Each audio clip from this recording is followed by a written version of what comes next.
নোয়াখালী ১ আসনের সাবেক সংসদ সদস্য এইচ.এম. ইব্রাহিমের গ্রামের বাড়িতে অগ্নিসংযোগ ও ভাঙচুর করেছে দুর্বৃত্তরা।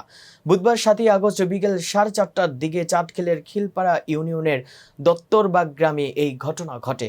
প্রত্যক্ষদর্শীরা জানায়, বিকেলে পার্শ্ববর্তী লক্ষ্মীপুর জেলা ও উপজেলার রামনারায়ণপুর ইউনিয়ন থেকে একদল অস্ত্রধারী যুবক মল্লিকা দিঘির পাড়ে অবস্থান নিয়ে মিছিল করে।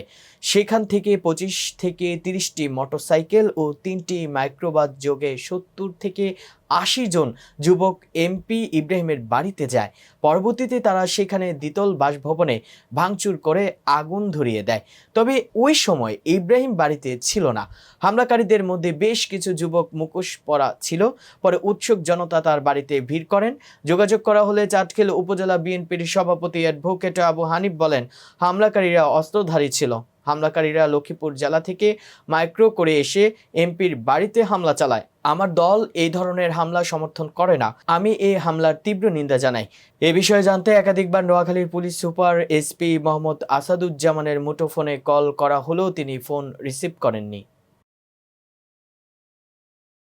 দর্শক, ভিডিওটি ভালো লেগে থাকলে অবশ্যই লাইক, কমেন্ট, শেয়ার করে কাজী টিভি নিউজ 24 এর সাথেই থাকুন এবং সবার আগে সকল আপডেট পেতে ভিজিট করুন www.kazitv news24.com।